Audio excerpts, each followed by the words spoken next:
Good evening, everyone, and welcome to Friday Night Young at Heart, featuring nursery rhymes, stories, songs, poems, Mother Goose, Aesop's fables, Lewis Carroll, limericks, larks, epic stories of the great operas,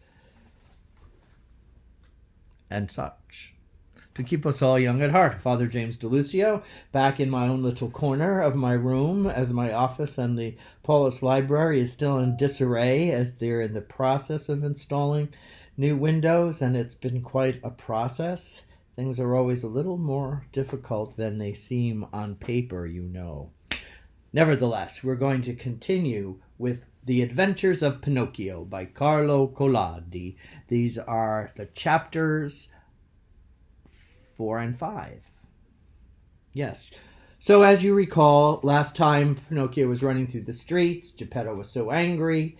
The puppet had just been completed.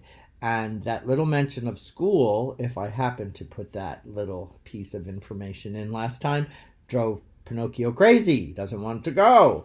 So he's running. And then when Geppetto finally catches him, he starts giving him the piece of his mind, and people are so upset that he's abusing the puppet boy, and so Geppetto is called off to prison.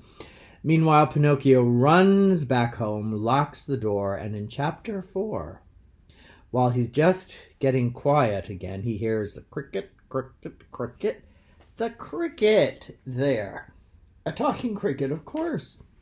And the cricket said, "Oh, Pinocchio, do you see all the trouble you're in now, and the trouble you gave to your poor father, Geppetto?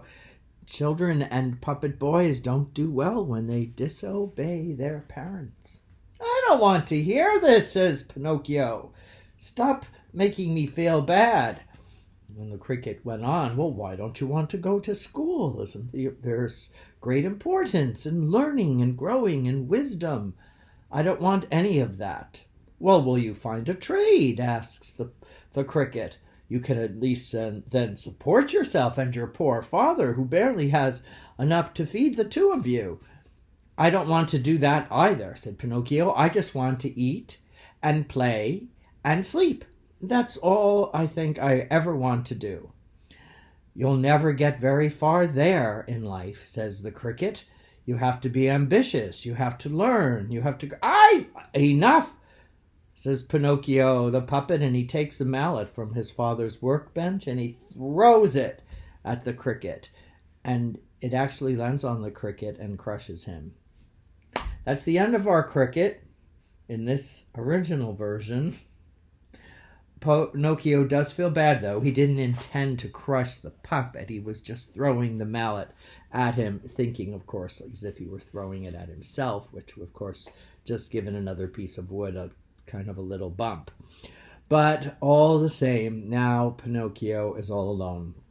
Do not fear, though. Here's a little spoiler. The spirit of the cricket will return.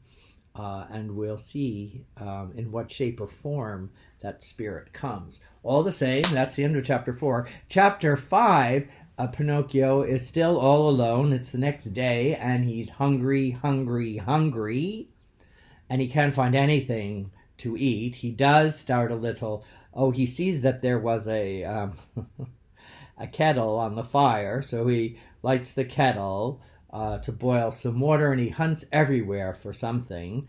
He finds nothing, not even a crust of bread, until finally he spies an egg. "Oh, joy, rapture, an egg," thought Pinocchio. So he gets out a pan, and when he cracks the egg, out comes a little baby chick, a talking baby chick. And the baby chick says, "Oh, thank you, Pinocchio." Everyone seems to know who he is, even at birth. And the little chick says, "You've saved me from having to peck my way out of this egg." "Well, this isn't going to do me any good," said Pinocchio. He said, "I wanted an egg for my breakfast." "Well, sorry about that, Pinocchio."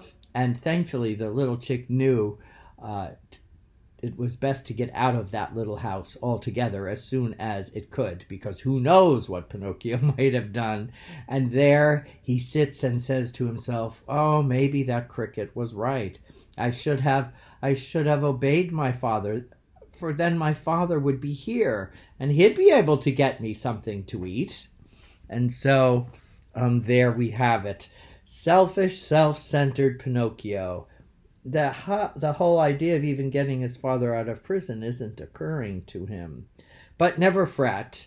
Geppetto will be released in time. You'll find out how soon, and we cover the next chapters. Thank you so much for joining me. And again, if this is really intriguing you and you're getting impatient, get yourself a copy of The Original Adventures of Pinocchio by Carlo Collodi. Thank you so much. Have a wonderful weekend, everybody. God bless.